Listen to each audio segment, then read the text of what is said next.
নাগরিকত্ব নিয়ে খুবই খুশির খবর, আর কোনো চিন্তা নেই।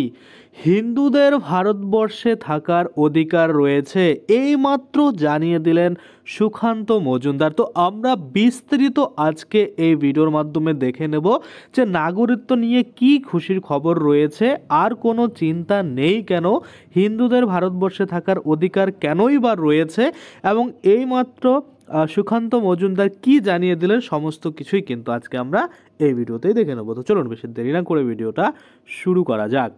তো দেখুন, আপনাদের সামনে আমি একটা আর্টিকেল খুলে রেখেছি যেখানে পরিষ্কারভাবে বলা রয়েছে, জাল পাসপোর্ট চক্রে মঙ্গলবার প্রথম কোনো ভারতীয় পাসপোর্টধারী বাংলাদেশিকে গ্রেপ্তার করলো পুলিশ। অর্থাৎ এই প্রথম কোনো বাংলাদেশি ভারতীয় পাসপোর্ট কিন্তু বানিয়ে নেয় ভুয়াভাবে, তাকে কিন্তু গ্রেপ্তার করে পুলিশ। ঘটনাচক্রে সে আবার হিন্দু। ধৃত পলাশ বিশ্বাস মধ্যম গ্রামের গঙ্গানগরে ভাড়া বাড়িতে থাকতো বলে জানা গিয়েছে।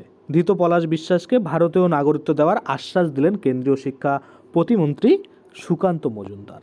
এবার যদি আমরা ডিটেলসে দেখি কি ঘটনা ঘটেছিল, দেখুন, কলকাতার চিতপুরের বাসিন্দা পলাশকে জিজ্ঞাসাবাদের জন্য মঙ্গলবার মধ্যমগ্রামে ডেকে পাঠিয়েছিল পুলিশ। এরপর তাকে গ্রেপ্তার করেন তদন্তকারীরা, এবং জাল পাসপোর্ট কাণ্ডেও এতদিন কিন্তু পাসপোর্ট তৈরির সঙ্গে যুক্ত বিভিন্ন ব্যক্তিকে গ্রেপ্তার করেছে তদন্তকারীরা। এই প্রথম কোনো জাল পাসপোর্টধারীকে কিন্তু গ্রেপ্তার করলো তারা। ধৃত যুবক বিভিন্নভাবে কিন্তু একাধিক ভুয়ো ভারতীয় নথি বানিয়েছে বলে অভিযোগ। তারপর সেই নথি ব্যবহার করে পাসপোর্ট বানায় সে। মঙ্গলবার মধ্যমগ্রামের গঙ্গানগর থেকে অভিযুক্তকে গ্রেপ্তার করে পুলিশ। তদন্তকারীরা জানতে পেরেছে ধৃতের আসল নাম চয়ন বড়ুয়া, বাংলাদেশের চট্টগ্রামের বাসিন্দা সে। সেখানে অষ্টম শ্রেণী পর্যন্ত পড়াশোনা করেছে অভিযুক্ত। 2021 সালে অসম সীমান্ত দিয়ে ভারতে অনুপ্রবেশ করে পলাশ। এরপর দেশের বিভিন্ন বড় শহরে বিভিন্ন কাজ করত সে। এমনকি বিদেশে যাওয়ার জন্য ভারতীয় পাসপোর্ট ব্যবহার করে ভিসার আবেদনও করেছিল অভিযুক্ত। অর্থাৎ বুঝতে পারছেন, 2021 সালে আসামের মধ্য দিয়ে কিন্তু ভারতে অনুপ্রবেশ করেছিল এই পলাশ বিশ্বাস। এবার যদি আমরা দেখি, পলাশ বিশ্বাসের গ্রেপ্তারি নিয়ে রাজ্য বিজেপি সভাপতি সুকান্ত মজুমদার বলেন, বাংলাদেশ থেকে কোনো হিন্দু ধর্মীয় অত্যাচারের শিকার হয়ে এপারে এলে তার ভারতবর্ষে থাকার অধিকার রয়েছে। তাকে নাগরিকত্ব দেওয়ার ব্যবস্থা আমরা সিএর মাধ্যমে করেছি, আগামী দিনেও করব। অর্থাৎ এখানে পরিষ্কার করে এটাই বলতে চাচ্ছে যে যেসব হিন্দুরা অত্যাচারের কারণে বাংলাদেশ থেকে ভারতে আসছে, তাদের কিন্তু ভারতবর্ষে থাকার অধিকার রয়েছে। এবং আরও একটা জিনিস, যে সিএর মাধ্যমে তাকে নাগরিকত্ব দেওয়ার কিন্তু ব্যবস্থাও করেছে, এবং আগামী দিনেও কিন্তু সেটা করবে।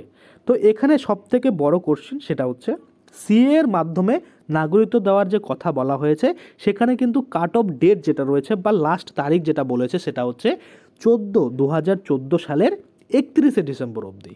কিন্তু এই পলাশ বিশ্বাস প্রবেশ করেছে 2021 সালে। আরও একটা বিষয়, সেটা হচ্ছে সিএতে বলা হয়েছে যে সিএর মাধ্যমে নাগরিকত্ব পাওয়ার জন্য কোনো বাংলাদেশি হিন্দু, বৌদ্ধ, শেখ, জৈন, পার্সি, খ্রিস্টান তারা যদি ভারতে আসে, তাহলে কমপক্ষে 5 বছর ধরে কিন্তু বসবাস করতে হবে। যদি 5 বছর ধরে ভারতে বসবাস করে, তাহলে কিন্তু নাগরিকত্ব পাওয়ার যোগ্য। এবার কথা হচ্ছে, পলাশ বিশ্বাস না 5 বছর ধরে ভারতে বসবাস করেছে, না 2014 সালের 31শে ডিসেম্বরের মধ্যে ভারতে এসেছে। তাহলে এই পলাশ বিশ্বাসকে কিভাবে নাগরিকত্ব সিএর মাধ্যমে দেওয়া হবে, এটা কিন্তু 1 নাম্বার কোশ্চেন। দ্বিতীয় নাম্বার কোশ্চেন, সে 5 বছর অবধি কিন্তু থাকবে না।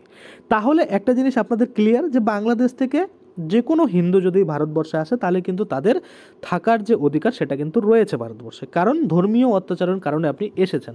কারণ সে দেশে আপনারা অনেকবারই দেখি আমরা যে মুসলিমরা অনেক হিন্দুদের উপরে অত্যাচার করছে, যার জন্য কিন্তু তারা সেখান থেকে অত্যাচারিত হয়ে ভারতে কিন্তু চলে আসে। এখানে কিন্তু একটা বিশাল ইম্পর্টেন্ট বিষয়, সেটা হচ্ছে সিএ অনুযায়ী যদি এই পলাশ বিশ্বাসকে নাগরিকত্ব দেওয়া হয়, সেক্ষেত্রে নাগরিকত্বর যে নিয়ম সেটা কিন্তু মানা উচিত, কিন্তু এখানে কিন্তু মানছে না, আমরা দেখলাম। তো কিভাবে দেওয়া হবে পরবর্তী আমরা দেখব।